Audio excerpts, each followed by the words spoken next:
Hello and happy Tuesday afternoon. I'm running late again. Tuesday clinic seems to be quite busy for me for the last couple of weeks. I hope you guys are doing great and you're ready to dive into Fork in the Road. Remember, we skipped chapter 4 because chapter 4 was just recipes. I hope you tried out some recipes.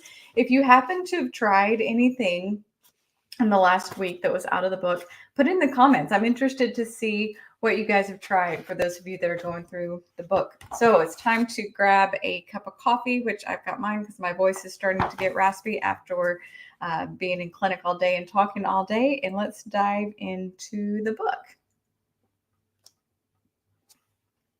All right, so today is chapter 5, Healing Your Addicted Brain.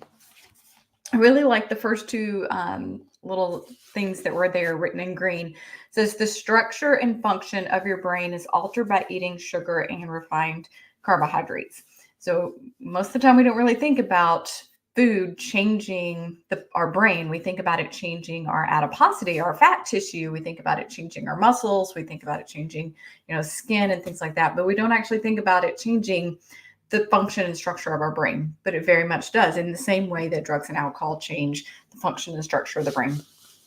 So that's what leads to the second statement. Like other addictive substances, sugar has a physical effect on the body and the brain. So it has that physical effect on the body as far as stimulating glucose, and then with the crash that comes after that, and then it has that physical effect on the brain as far as the hormones that it pumps out.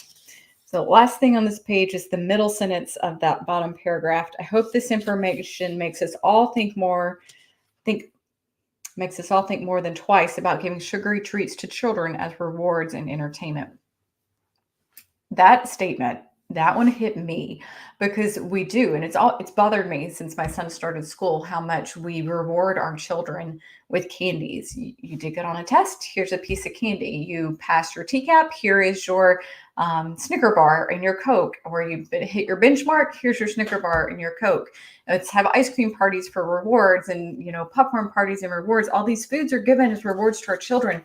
But the child brain is growing and expanding so fast, and we wouldn't dare think about giving our children cocaine while that brain is growing and expanding, because we know how that cocaine would act on the brain and the bad things it would do. But the sugar's doing the same thing. But yeah, we keep feeding it to our kids. And man, we only get one shot. We get one chance to make our kids healthy before they leave the home. I mean, you get a whole bunch of chances, 18 years of chances. But I think you get what I'm saying is once the kids leave, they're gone. And we're training them, we're priming them as kids to be little addicts as they grow up and just perpetuate this problem of obesity. So let's move over page 110, and I'm actually going to skip down to the bottom of that first paragraph. Every biological system operates with a complex feedback mechanism in an effort to maintain balance. Nature's very clever. If we eat too much sugar along with insulin, we get high dopamine and serotonin, which makes us feel good temporarily. It is a temporary high. I made a note here that this is partially why our weight loss drugs only work temporary. This next sentence here, and why we need more and more weight loss drugs if you're using drugs for weight loss. So that second paragraph, over the long term, though, the brain downregulates these raised neurotransmitters, so the dopamine, serotonin, by reducing the number of receptors. So the brain's getting overstimulated by sugar, so it shuts off some of those receptors of the norepinephrine and dopamine. So the sugar is stimulating norepinephrine, dopamine. The brain's getting overloaded. It shuts down some of those receptors because it's just too much and it can't tolerate it. And then we need more and more carbs and sugar just to feel okay.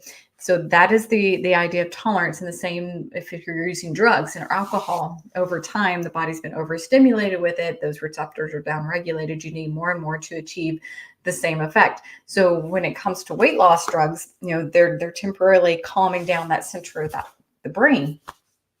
And then if we continue to stimulate the body with sugar and addictive substances, what happens is over time, the body outsmarts, and we're needing more and more, but those neurotransmitters are opening up and getting hit. So you're getting a tolerance for those drugs too. So down at the bottom, dopamine, oxytocin, serotonin, and endorphins play important roles in our sense of well-being and brain health. And we're going to first look at dopamine, which is a big one. And we talk about dopamine a lot in our brain as being, or in our clinic, as being the addictive center of the brain. Dopamine is involved in reward and motivation. It sends signals to other nerve cells. Just the anticipation of the reward, such as carbs, increases dopamine in the brain. So the anticipation, you don't even have to get it on your tongue before dopamine starts becoming intensified. This is seen in many different conditions, but let's look down here at dopamine signals for us to repeat desirable behaviors such as eating carby foods. High levels of dopamine are also implicated in impulse behavior. For example, in food addiction, it's likely that the dopamine release in response to food cues, so you see the food, you smell the food, you even think about food, makes it difficult for us to stop the action of reaching for that food. And I don't know if any of you guys have experienced that of, I'm thinking about potato chips. I don't want potato chips. I don't need potato chips. I don't want potato chips. I'm reaching for potato chips. I don't want potato chips. And then I don't want to eat this potato chip. And here it goes into my mouth. That's likely part of the dopamine response, that hormone is triggered and we're having a hard time controlling that impulse. And you find your hands reaching for something, even though your brain is saying, no, you don't want to it. Middle of page, the green sentence. Another action of dopamine is that when a certain behavior, such as eating, leads to a dopamine release, the brain is altered in a way that makes that behavior more easily triggered in the future. So you've heard of talk about the slippery slope, and don't eat just one, because if you eat just one, it may lead to the next. So you may be able to get away with it the first time, but then the next time you try to just have one, that dopamine's been stimulated again. And it's like, aha, I remember this. Let's make her go for that again, or him go for that again. Dopamine is that hormone that is responsible for it.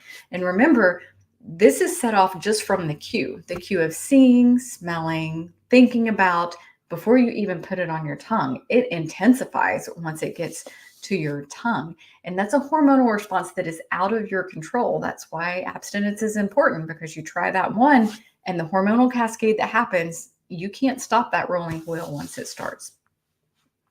So next paragraph, second sentence, craving for specific foods can persist long after you've stopped eating them because of the rewiring of the brain. So the brain remembers and it keeps wanting them.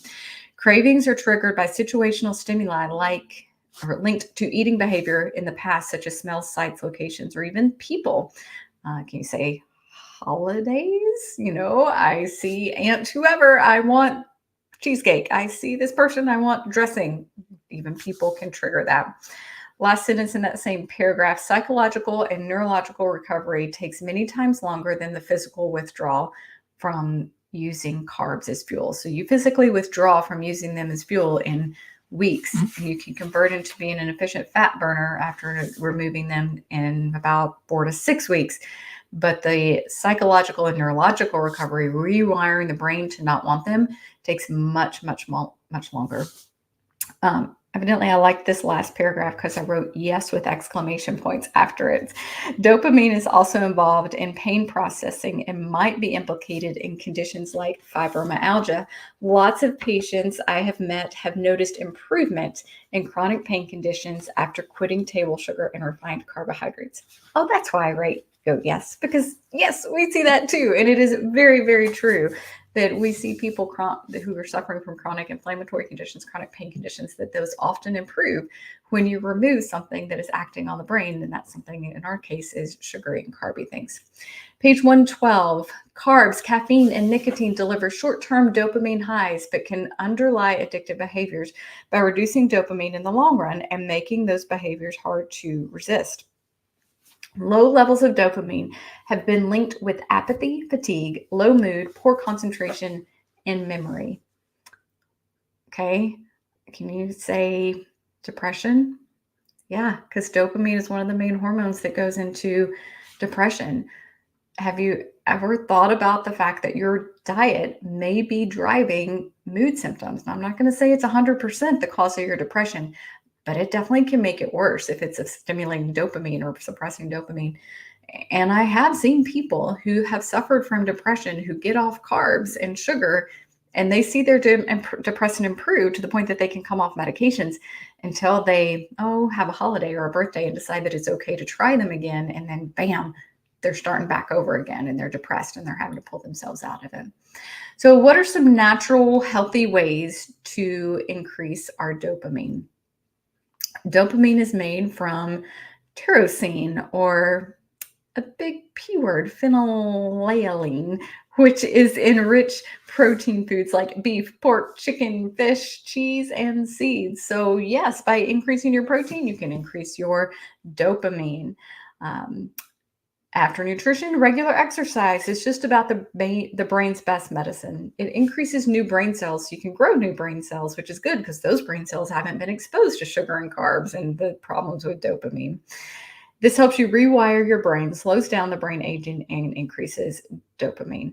Also, prolonged sitting, down in that same number 2 there, prolonged sitting will lower dopamine. So inactivity can lower dopamine. I think this is one reason why we may see an increase in depression in our elderly population when they retire and they go sit down and quit moving, or even in times, say you've had an injury and you're inactive because of that injury, you can develop a temporary depression that gets better once activity is improved. So last sentence in number 2, don't think of exercise for weight loss or as a punishment for eating, but as the ultimate mood booster. And I absolutely agree with that. So the research even backs it up for exercise being a supportive or an adjunct to weight loss, but not being an ultimate big driver of weight loss. So think of it as something that is good for your body, good for you to do, but is not necessarily a punishment. You don't punish yourself with exercise. Pay attention to your stress levels. You can do things like meditation, massage, yoga. All of those have been shown to increase dopamine. And make good sleep a priority. Go to bed, get up at regular times, allowing for enough sleep, turn off sleep, things like blue light blocking glasses. These are all things we've talked about on our show before and here in the clinic with our patients. Even one night's poor sleep can downregulate dopamine receptors. Research also shows that we are much more likely to overeat after a bad night of sleep. I talked about that in a study early in 2023. You can go back and watch that video. This has also been studied in the military, looking when they've been not allowed to sleep for long periods of time, how their accuracy and decision-making goes down and changes. And your decision-making can also be about the decisions you're making about your food that you're about to put in.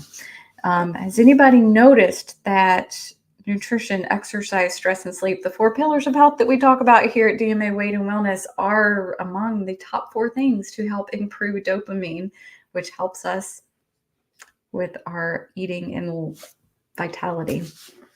All right, listening to music can increase dopamine. Picking hobbies that provide new discoveries, so challenging your brain, working on the circuit pathways, those new cells that are being developed, and then celebrate small wins. Everything that is a win is something that should be celebrated, and when you celebrate, you increase that dopamine response. So I didn't really find anything overly important to read on page 114. We're going to go to page 115 after I have a sip of coffee because I can feel my throat getting drier. I hope you guys have coffee too. It makes the world a better place. I promise it does. Maybe it increases dopamine. I'll have to look into that. All right, oxytocin, the next hormone. Oxytocin is a hormone released in the brain, which is most commonly linked with bonding, reproduction, and childbirth. But it also plays a role in appetite suppressant. So higher oxytocin is linked to lower susceptibility to substance use disorders as well. Oxytocin is essentially the hormone of closeness. So when you hug, when you touch, when you bond, when you connect, oxytocin goes up. And I think most of us can see the correlation of when we're missing that closeness relationship, that connectivity to other people, we're more likely to rely on substances, be that drug, alcohol, food, or other things in order to try to fill that void. So evolutionarily, eating and closeness were intrinsically linked. We share foods to survive. Certainly in some families, food is a substance for emotional closeness. So I think what that is referring to, in some families, they may not bond by hugging and showing support, but sharing of food may be their semblance of closeness. And when I read those 2 sentences, I just automatically thought of holidays. This is why food is part of playing such a big role in our holidays when we're getting together and connecting with our families, because we're wanting and longing for that closeness, and it increases the hormone that makes us feel close and connected. So natural ways to boost oxytocin: yoga and meditation. They're very calming things. Listening to music, that is another thing that we can try to connect with other people through. Giving or receiving a massage, that one sounds amazing. I might need to schedule one of those soon.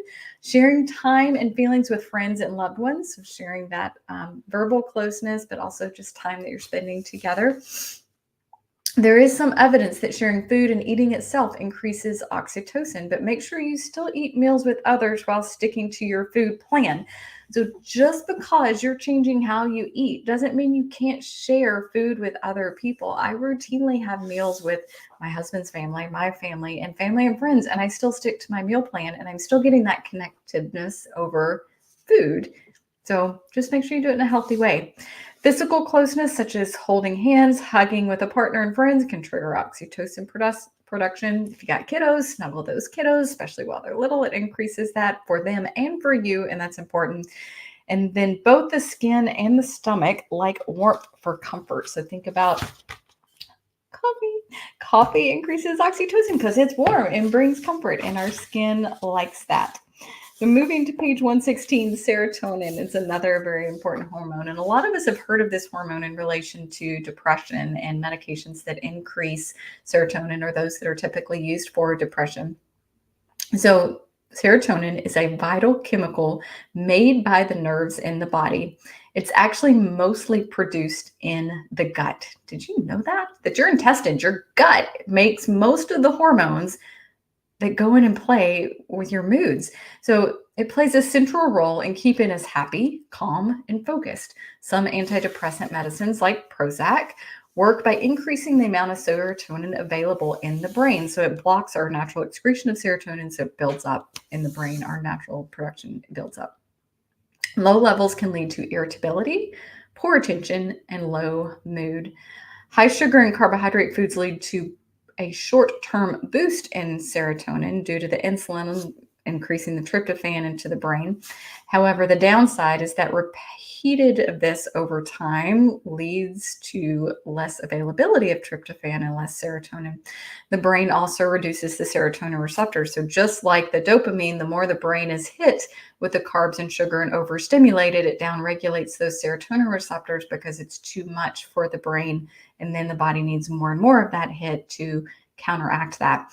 Now, I want to circle back around to the gut, because if you have conditions that affect the gut, say irritable bowel, chronic constipation, colitis, Crohn's, it's very likely that we see a common thread with depression in these people too, because their gut is not able to make the amount of serotonin that it needs, which is another good reason for us to pay attention to our gut health, not putting crummy things in our gut that's going to upset our gut health, but also making sure we eat things that help to fortify the gut. And one of the best things for that is bone broth, and then fermented vegetables. Both of those things really help, like kimchi and sauerkraut. Those things help to ferment or to grow good bacteria in the gut and fortify the gut, and in a roundabout way can help with your moods. So how can we boost levels of serotonin, this very, very, very important hormone?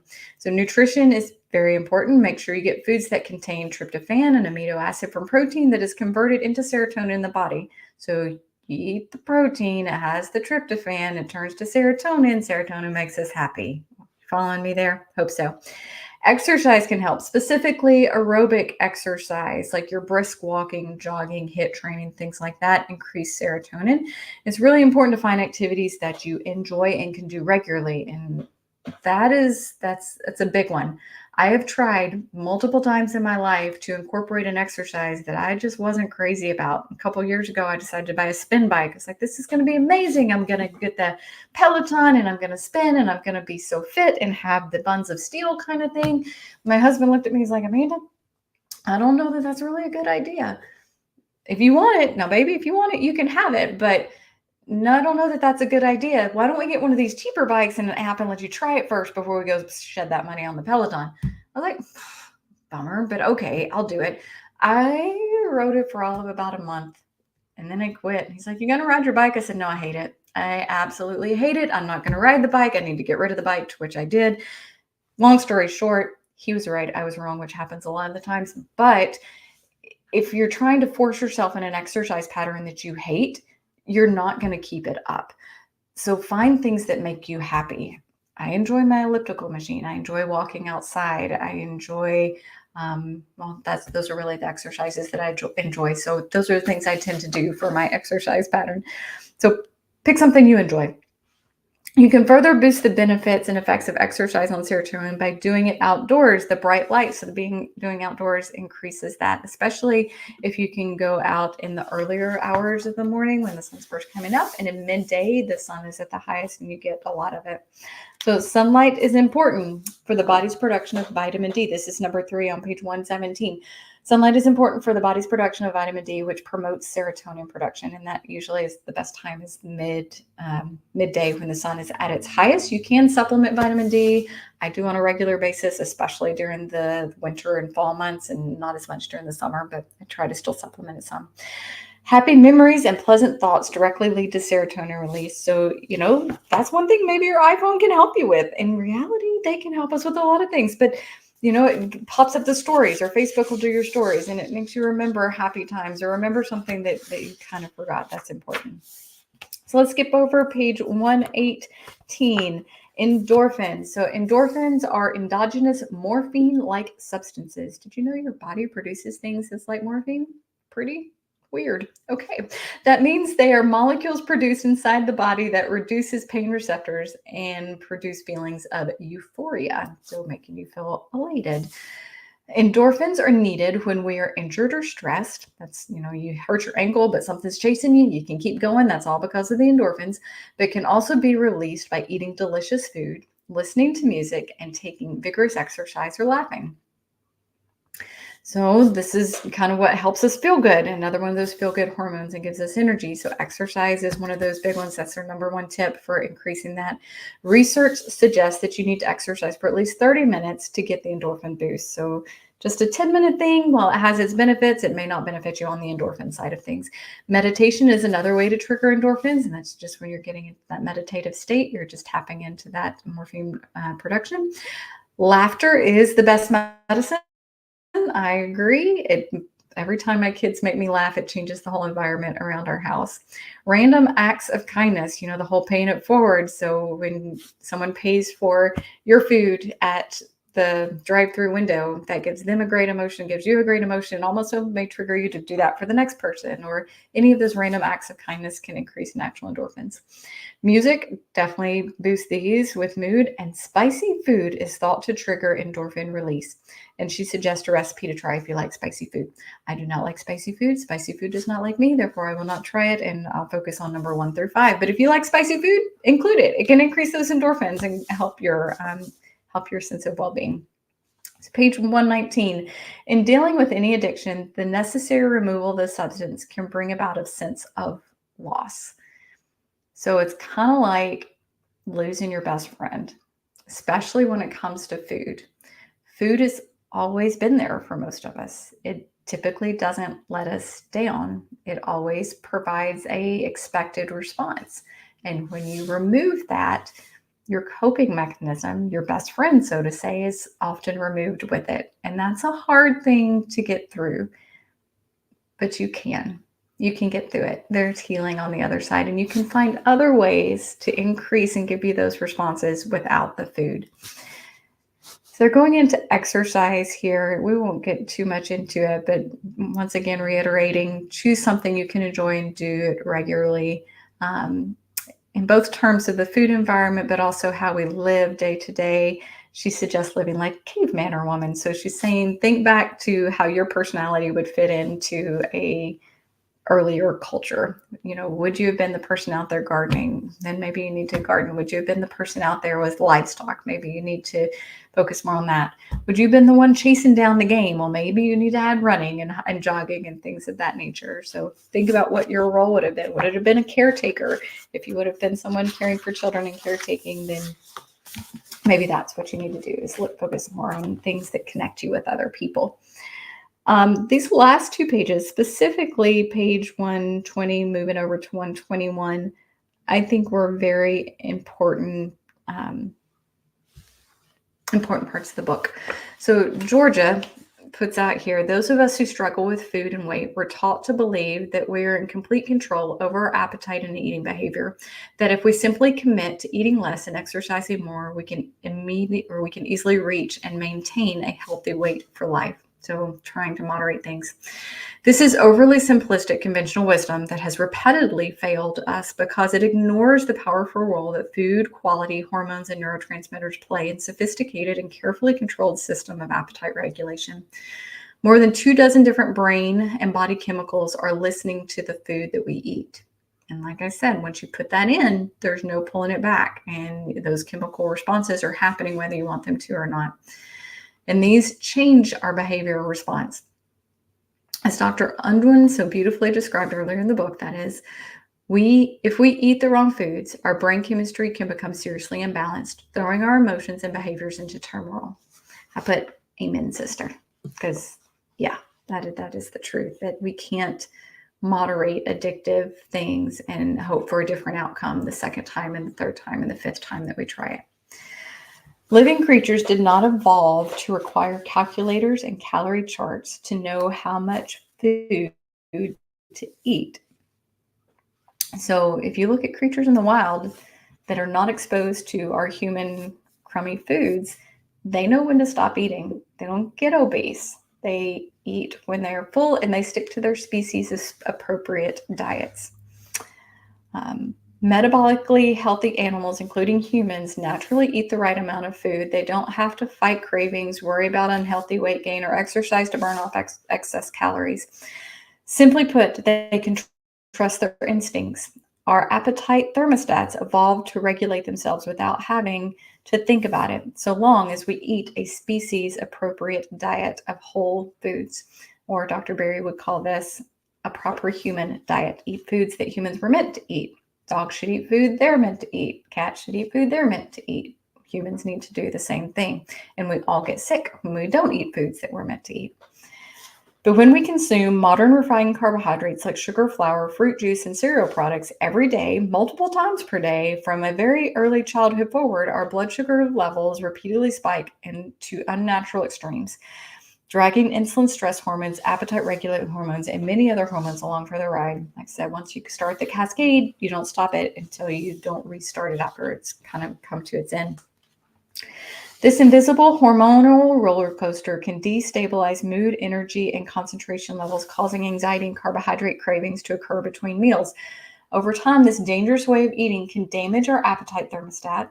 So it's damaged. We don't know when to stop, tricking us into thinking we need more food than we actually do. When blood sugar and insulin levels are extremely unstable, it may feel as if our emotions are driving our desire to eat. Hangry, kind of say. Yet what is actually happening is that our eating is driving our emotions. So skip under that little green section, the last sentence of that paragraph under the green section. Sadly, unlike most other addictions, sugar and other food addictions often begin in early childhood when our impressionable brains are still rapidly developing. We got to protect our kids, guys. If we don't protect our kids, we're just seeing this happen over and over again to the next generation. Last paragraph in this chapter. The good news is that the ketogenic diet have unique healing properties that support the brain's ability to build new brain circuits in response to new behaviors. So the longer you practice your new way of eating, the stronger your healthy pathway will become. You own it. You owe it to yourself to discover what is possible. So do you have to go all the way ketogenic? I don't know that everybody has to go all the way ketogenic. I think you can focus on whole foods, reducing the really high starch carbohydrates and not go all the way to 20 grams of carbs or less. Other people need to go all the way to ketosis to make those pathways in their brains rewire and go the direction they're supposed to go. You have to know yourself. And if you struggle with these foods, then you need to back off of them and stay clear of them. Okay, that was chapter 5. Chapter 6, Slips, Trips, and Falls, is next week. That is our last chapter in the book. And then I am going to be recording an interview with a food addiction specialist. So remember, if you have questions concerning food addiction, questions, follow up from the book, things that we need to dive in deeper a little to, please post them in the comments so that I can have those ready to talk with her about, because that will be a recorded conversation, not a live conversation. Planning is going on for Low Carb for Better Health. If you want to attend Low Carb for Better Health, I recommend you buy those tickets early because they did sell out last year. This year's speaker lineup is amazing. I can't wait. The date is August 23rd and 24th. 23rd is a VIP dinner and the 24th is a full day of conference, but it's going to be a blast. Food is provided at the dinner for VIP and for lunch the day of the event. I'll be talking a little bit more about that. I'll be live this Saturday on a podcast. I'm going to try to push it out to you guys as well so you can watch it through our platforms too. So look for that Saturday morning if you're just sitting around having a cup of coffee early. And Nourished, if you are a lady or someone who has a special lady who needs to come to the Nourished event to foster the connection between spiritual, mental, and physical health, tickets stay on sale until the 15th. And so that would be a great Valentine's Day gift. It has been my pleasure to be here with you this afternoon. Stay safe, stay healthy, stay food free. Bye.